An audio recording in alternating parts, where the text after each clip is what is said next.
This is DevOps in Agile Way podcast.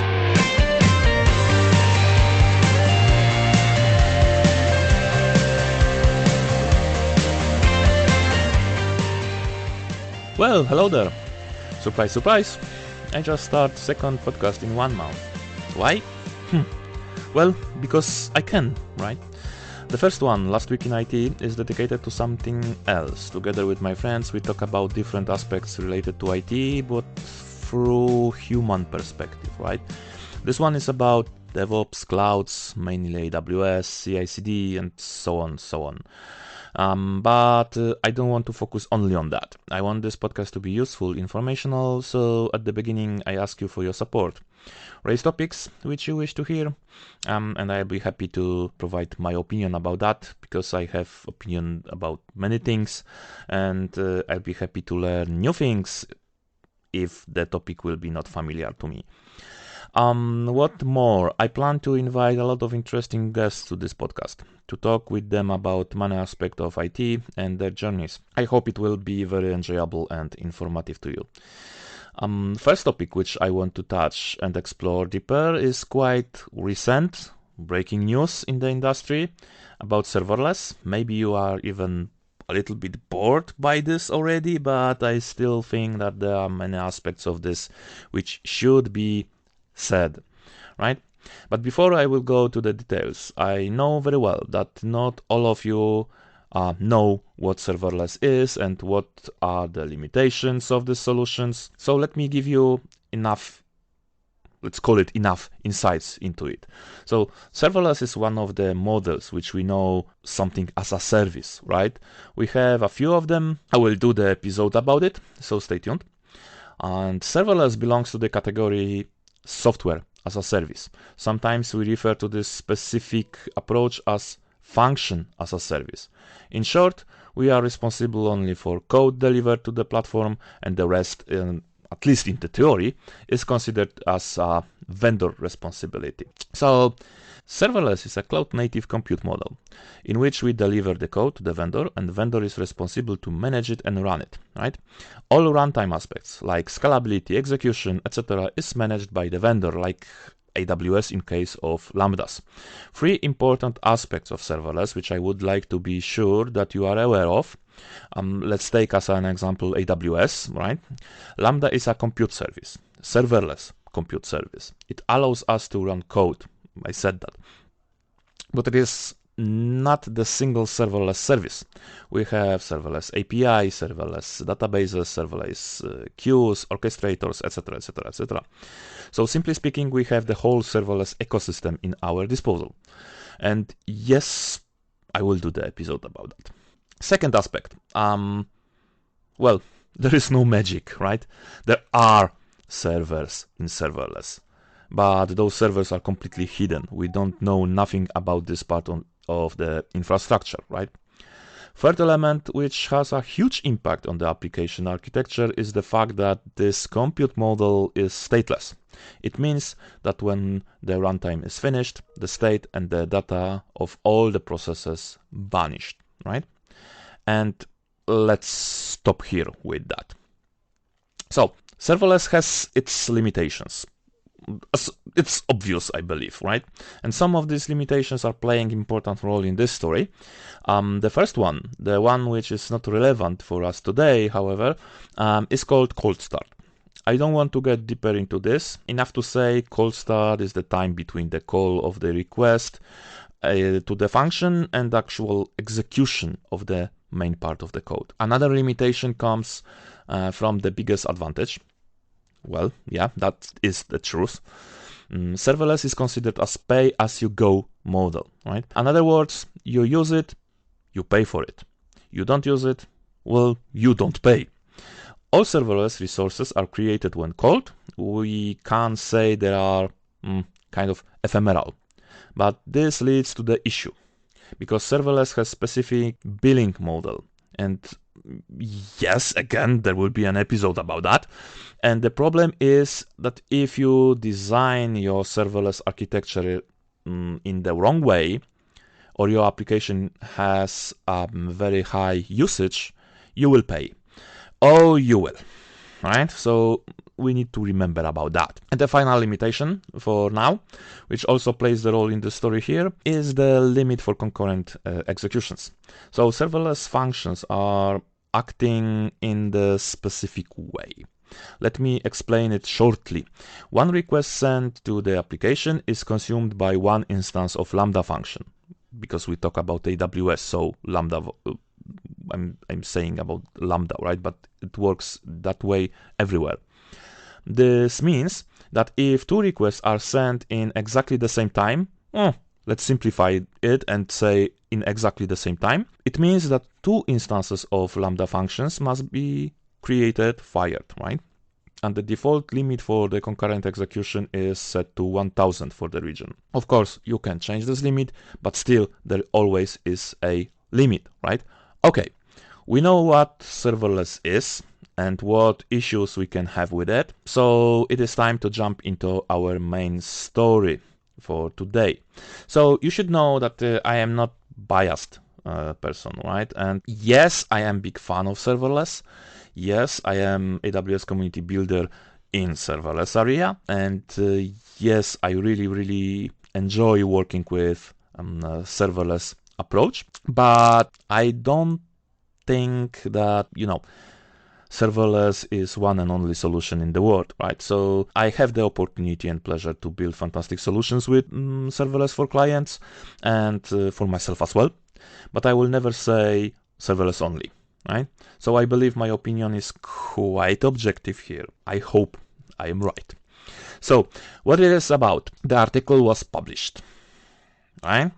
And in this article, we could read that Amazon Prime redesigned their architecture from serverless to monolith, and they saved 90% of the costs. Right? What? Well, honestly, it is enough to read the article carefully, and you will know that what I just said is not the entirely the truth, right? So what is in the article then? We'll go through it very shortly with the most important parts. So there was a service for video quality inspection. So now one service only. We are focusing or zooming from the whole Amazon Prime to one service, right?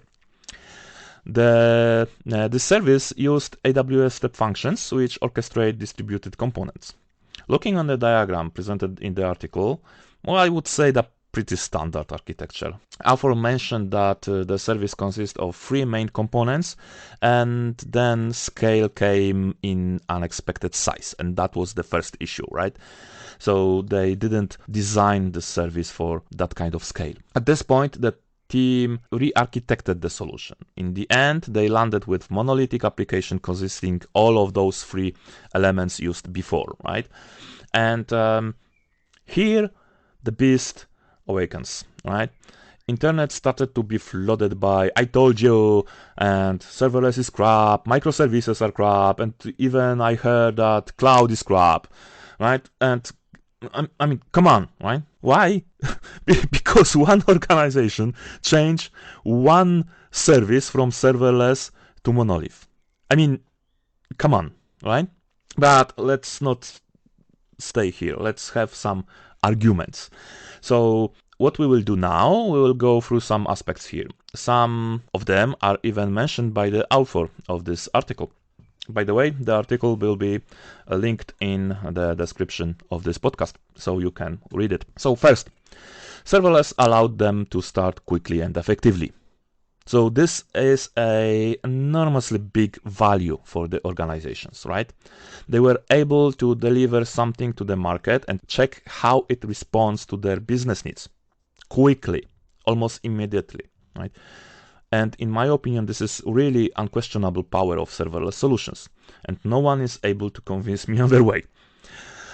Second thing, as I see it, they hit limits of serverless as they didn't expect the scale, and this may be problematic. We can refer here to something called software architecture, or whatever architecture you want, solution, application, cloud, doesn't really matter. IT architect should be an IT architect and just the person who is, well, aware of things. So let me tell you a small secret here. In architecture, we have three important elements. One is the business need or business goal. In other words, the reason why we design a solution, right? Second is the functional requirements. These are the business requirements which support the goal or the need. Please remember that this is crucial.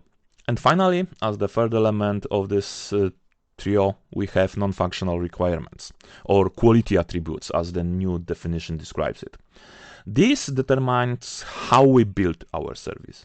So let me give you very, very simple and very stupid, I shouldn't say that, very simple example, right? Just to give you the perception what I'm talking about. So my business goal is to have application where I can share my collection of chocolate wrappers. And yes, I have something like that.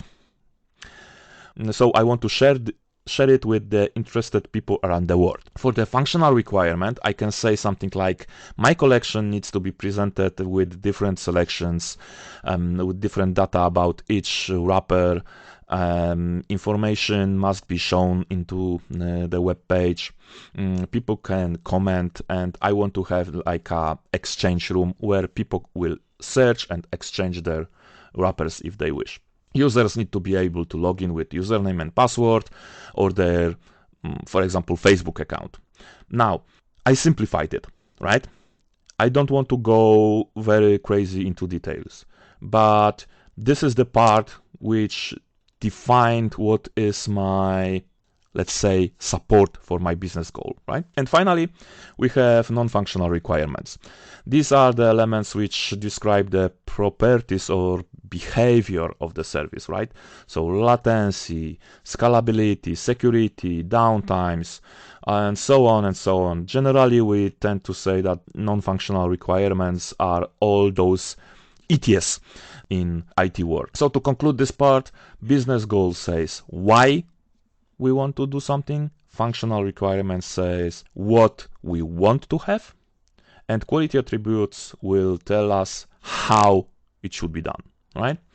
So as I said that, I cannot agree with those who said Prime didn't architecture their service well. At least I cannot fully agree with that. IT architecture is not a static thing. This is the first element. There are moves in everything, even in geology, right? Modern approach to architecture and modern approach to the software is exactly like this. Do it in agile way. Build, inspect, adapt. Build, inspect, adapt. And this is exactly what they've done, in fact. So the fact is that this service hit very well-known limitation of serverless. I am more than sure that they knew these limitations. So it's not the problem here. The issue was scale and the cost which came with the scale. The question is if this was considered in any way during the design or not. We don't know that. So, in summary, what Amazon Prime did, they redesigned the service to monolith and saved 90% of the costs caused by the service, and that's that. And here we could say that this is the end of the story. But it's not. They reduced costs, but after reading the article carefully, I'm not convinced that this reduction is in fact 90%, at least now. But it is significant reduction, that's for sure, but still, I'm not exactly convinced that this is that big. Because of what? First of all, they need to scale EC2 instances. They said that they parameterize each instance with different set of detectors. It sounds like asking for troubles for me, but I'm not aware of the full solution. Maybe it works, right? If I understand the approach, this reduced their scaling capabilities kind of significantly, because you need to parameterize scaling in a little bit different way. So it's not that easy. So scalability works differently now. We base on whole server capacity, generally not the single function per request. So it changed everything. For costs, well, it is enough to understand billing model of serverless. Just shortly, we pay for time of the execution and memory used by Lambda, right? Additionally, we pay for number of requests. Let me give you a broad understanding of this easy example. For single execution, it is worthless to do the math. But let's do the math for this example. We have 10 millions of executions. Each is almost as long as allowed maximum time, 40 minutes and 30 seconds. And each execution uses 1 gig of memory. I did a very quick calculation for the price, and I used the Frankfurt region for that. For one run, we will pay a little more than 1 cent. It's nothing, right? But for 10 millions, and I hope you are sitting comfortably right now, for 10 millions, it will be $145,000 in scope of 1 month. Now, if we change one parameter and we say that runtime takes 3 seconds, not the 14 minutes, 30 seconds, the whole 10 millions of executions will be worth $500. So you see the difference, right? This is the reason why this is very crucial. Let me emphasize this, very crucial to properly address this element of serverless architecture.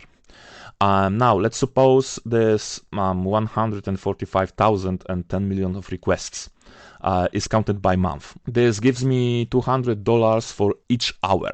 This means that I can have 35 virtual machines, EC2 instances, of the really big size, M5.24x large. And this machine has 96 CPUs and 384 gigs of memory. If I consider the second example with 3 seconds of executions, this will give me the possibility to have 1/10 of this instance. So now, do you see the problem here? Do you see the reducing the cost possibilities with this kind of very long, very ineffective execution time of the Lambda function? So finally, I hope you see the importance of understanding and proper calculation for the costs of the application we built, right? We must have as much as possible data about functional and non-functional requirements.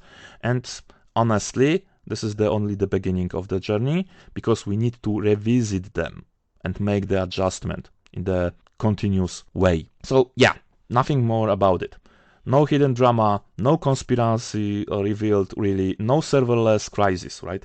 All those people who announced the end of the serverless are simply wrong. Simply wrong. Intentionally or not, doesn't really matter. Serverless is very alive and does its job very well. I want to say that. So with that climb, it is time to end this episode. I hope you enjoyed. If you agree with me, or especially if you don't agree with me, let me know. I'll be happy to discuss it.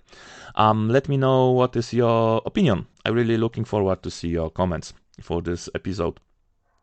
And of course, subscribe to my podcast. Subscribe also to Last Week in IT podcast. Comment, and as I said on the beginning, let me know what the topic are which you want to hear in the future. Thank you, and see you soon. Thank you for listening to this episode of DevOps in Agile Way podcast with your host, Pavel Pivosh. Subscribe, comment, and do not forget to check our next episodes. Stay tuned. Stay safe. Stay curious.